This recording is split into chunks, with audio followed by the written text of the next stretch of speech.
Welcome back. I've got another weird one for you today. Domestic discipline. I was at work minding my own business when the algorithms decided that I needed to learn about domestic discipline. I have a service-based business and I work alone, so I've got a lot of time to listen to podcasts. I like to listen to a lot of relationship-type stuff because that's my bread and butter. And for some reason, the algorithm decided that I needed to learn about domestic discipline. Is there anything positive that we could take from this at all? Let's see what the algorithm suggested for me to learn about domestic discipline. Hello, everyone. Hey guys, welcome into the podcast. On today's podcast, we are going to be talking about our punishment system, some recent updates that we've made to the way we are doing punishments and corrections, all of the things. When we simplified, we basically took the idea of tailoring severity to the infraction away, to where now all of my spankings start pretty severe. I mean, they can always get worse. Code can always deem that more is necessary. Listen to that laugh. You go into all of my discipline with the intention of creating a certain level of severity, a certain reaction from me. Coda doesn't spank light. Not anymore. Yes, I have improved in that area, and those of you who've been with us from the beginning would know that as well. Okay, so... What? Bro, what are you talking about, man? First thing I notice about this clip is his laugh. That says a lot about the situation. It looks to me like we're dealing with... I'm not even sure what the heck to even say about this. This is crazy. Okay, when I first heard this, I was completely shook. I was shooketh. I can't believe that in modern times, this is what we're suggesting as Christians. This is crazy to me. This is absolutely insane. This is a level of LARP that I can't even fathom. First off, we're talking about the disciplined life. That's the name of the podcast. And the first thing I'm noticing is the Tourette's of the elbow that she suffers from. And Coda's no better. His arms are smaller than her arms. As a dude, if your arms are smaller than your woman's arms, I'm sorry, you're not disciplined.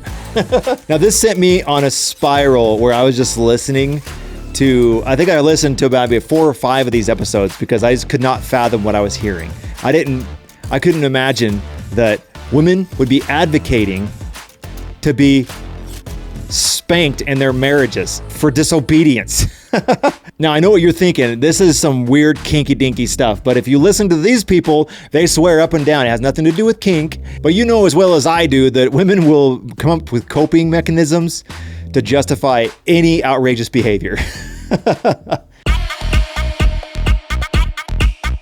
And they've got their own language. It's like they have their own code words. They have head of house, and they constantly use this word taken in hand. Taken in hand. Taken in hand is taken in hand is taken in hand, taken in hand, taken in hand, taken in hand, as a taken in hand, taken in hand. Accountability really is a good thing in domestic discipline, and it's a really good thing for me as a taken in hand, taken in hand. I feel secure in my relationship, taken in hand, taken in hand. Taken in hand, taken in hand. As always, like this video, subscribe if you're not already. We will talk to you next time. I'm sure she feels secure. I'm sure she feels really secure in the relationship because she's got some really good dirt on you, my dude. You're rolling the dice, my friend. Coda, you're rolling the dice, dude. If you think for 1 minute that you're going to sit in a courtroom and argue that she wanted this behavior, you're out of your damn mind. You are so dumb. You are really dumb. For real. They did a scientific study called the Women Are Wonderful Effect where they proved that there's a bias towards women. A friend of mine just went through a divorce, and in the hearings, the woman was contempt of court because she racked up over 40 grand in debt after there was a freeze on spending. The judge said she didn't care at all about that. The only reason why she would care, she said, literally, is if he spent that money. So the idea that you think that you could just waltz in the courtroom and being like, it was her idea, she wanted to do it. I didn't even like it, Your Honor. You are made of stupid. Once again, you're putting yourself at the mercy of a woman. And I've noticed with the guys that I've talked to in the group that women are really leaning hard on this direction. They want you to smack them around, boss them around, throw them around. But at the end of the day, it's Schrodinger's feminist. It only works when she wants it to work. This is just a LARP. These Christians are advocating for this lifestyle, but with no-fault divorce, she can leave for any reason she wants to. The 3 magic words. I'm not happy.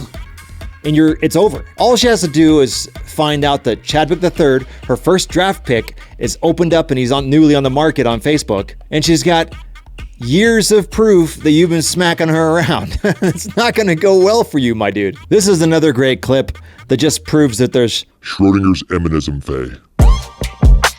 So I guess we should start with feminism. I definitely think of myself as a feminist, but I also recognize that my boyfriend spanks me when I misbehave, which not everyone's gonna like that. The optics here are not good. It's very easy for me to demonstrate that my desire for this kind of dynamic predates my relationship with my current dominant. Before I even met Dan, I had already published dozens of articles and even an entire book about how my obsession with disciplinary spankings dates back to my earliest childhood memories. So I do think it would be pretty hard for someone to make a persuasive case that I was coerced or pressured into this kind of dynamic. I also don't think that my sexuality is the product of internalized misogyny. Internalized misogyny?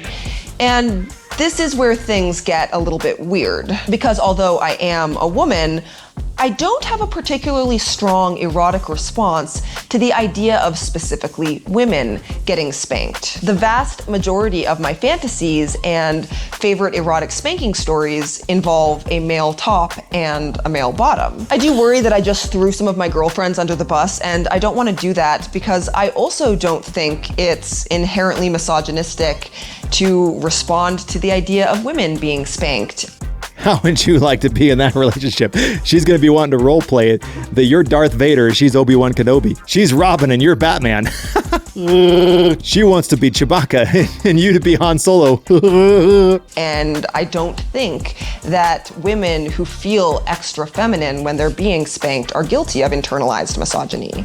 It's all just sexuality, and sexuality is weird. But does any of this even matter? Because here's the truth. Even if my sexuality were inherently misogynistic or anti-feminist or whatever, it would still be what it is. I didn't choose it, and I don't think that my internal erotic life has broad political implications for women as a group. I do think that this is an individual thing, and from an individual perspective, I've had the experience of being sexually unsatisfied, and I've had the experience of being sexually satisfied, and I know which way I prefer to live. And if anyone thinks that the dynamic that happens to make me feel the most sexually satisfied makes me a Phyllis Schlafly, well, I guess my only rebuttal is Phyllis Schlafly was much more successful than me. Okay, a couple takeaways from that clip that I'm seeing is that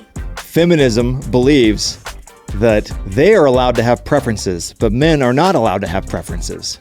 Did you hear the whole spiel of that was just that she's allowed to have her preferences. It's not internalized misogyny. I didn't even know that women could have internalized misogyny. The mental gymnastics. I mean, they claim that it's a preference, and I can't control my preferences. That's exactly what she said. Yet, if a man wants to date a 20-year-old woman, That's misogyny. That's toxic masculinity. if a man would like his woman to not be built like a linebacker, That's fat phobic. big back, big back. If a man wants his woman to make him a sandwich dressed in lingerie, that's just toxic masculinity. There it is, taken in hand, a guide to domestic discipline, power exchange, relationship, and related BDSM topics. So this Christian person is using all the verbiage of BDSM, but claiming that it's not BDSM, it's just biblical headship. I'm not a masochist. He's not a sadist. Whatever you gotta do to sleep at night, toots. And this author, Joylyn Raymond, if you look at all of her books, there's some pretty weird titles in there, my friend. Go look into it, it's hilarious. Check out this one. Amber Holmes, The Art of Domestic Discipline, the perfect guide to spanking your spouse. What? Look at her smile. It says it all. They're enjoying it. This is LARP. It's a lifestyle. Rosalind Bellamy, his unrepentant wife. If you read the synopsis on this one, it's all about this girl just getting spanked into obedience. Why? But it's a top-selling book. This one takes the cake. Biblical Domestic Discipline. A guide to establishing biblical gender roles and discipline in marriage and the family. Listen, look at the back. This is hilarious. Many people believe domestic discipline is a form of BDSM for Christians. I beg to differ. Today's world blurs the gender lines and frowns on discipline. This reference will present biblical standards for the head of household, reinforce proper gender roles in marriage, and serve as a guide to creating a domestic discipline program that promotes harmony in the home and honors our Creator. By far the weirdest one, My Human Pet. Olympia Black, about an alien dog who abducts a human and makes her his pet. What the hell's going on? I was at a CrossFit competition and women are just openly reading this smut in public. We've hit a saturation, like 80% of women are reading this crap. You hear it all the time where women are dogging on men for watching pornography, yet they're fingering their phones all days, dreaming about weird exotic trips to Dubai and traveling the world, getting flown out. It's a complete unrealistic expectation, and that's the main argument that they have against pornography. It's an unrealistic expectation. Yet for some reason, social media, yeah. Pornography, ugh. It's the exact same thing. You think watching porn in a relationship is cheating? No, I do not. I would challenge anyone that has like a really strong opinion about this to get the book A Billion Wicked Thoughts. It's kind of like one of the largest studies that has ever been conducted in breaking down behavior as to like why men watch porn, why do they watch the types of porn, why do they like the types of women that they do, how women view porn. Women also watch porn / erotica, but their choice is usually through novels or through movies or romance novels, and they also idealize that perfect man, whether he's a knight, a vampire, a sailor. So if you're getting mad at your man for watching porn, you can't watch your romance movies or read your erotica, because it's the same thing. And when you come to him and you're like, well, why aren't you slaying a dragon, bringing home $1 billion, giving me a Lamborghini? It's the same thing as when he's like, well, why won't you try this position in bed? I remember even being single, watching a really good romantic movie and like feeling so bad for myself and like, oh, wishing I wasn't single. Or even when you're in a relationship and you're like, why doesn't my boyfriend do that? Why doesn't he pick me up and open my car door and do things like that? And you're having all these standards and you like literally get mad at your partner because they're not doing the things that they're doing on the screen. It's the same thing, so it's not fair. The weirdest part about all these labels, taken in hand, head of house, it's really easy for it to become an archetypal possession. Just like, I'm an asparagus. Archetypes were never meant to be constellated in your system. Constellation means like possessed by them. Archetypes are meant for you to control them.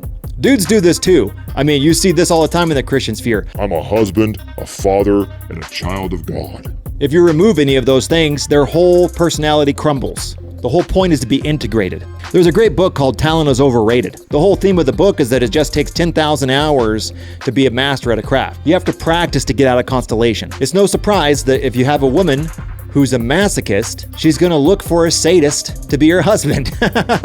If you're integrated, you don't have to have the lover sneak through the back door to make you a masochist to feel pleasure. What I'm trying to say is in modern times, this is a really dumb idea. Are you stupid? Get out of here! My take on discipline in marriage goes like this. There is no more stick. There can't be a stick. If you use the stick, it's going to be used against you in court. The only thing you have in modern times as a husband is the carrot. You've got to train proper behavior by removing the carrot. We got a scenario. You come home. I'm seeing these posts all the time. Husband comes home. The wife is like, take out the trash.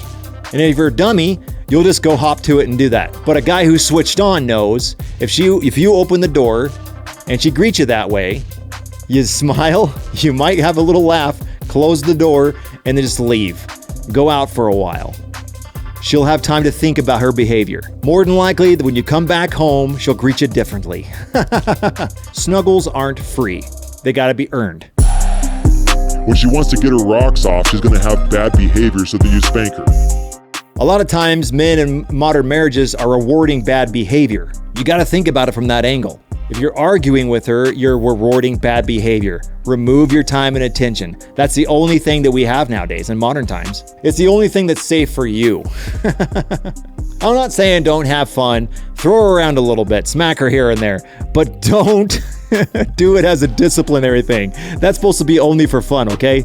Not only that, but this type of behavior is training bad behavior as well. When she wants to get her rocks off, she's gonna have bad behavior so that you spank her. A lot of modern women are used to chaotic households, and so they don't feel comfortable unless they're around that chaos. And so they're trying to pull that out of you, but don't fall for it. Until next time.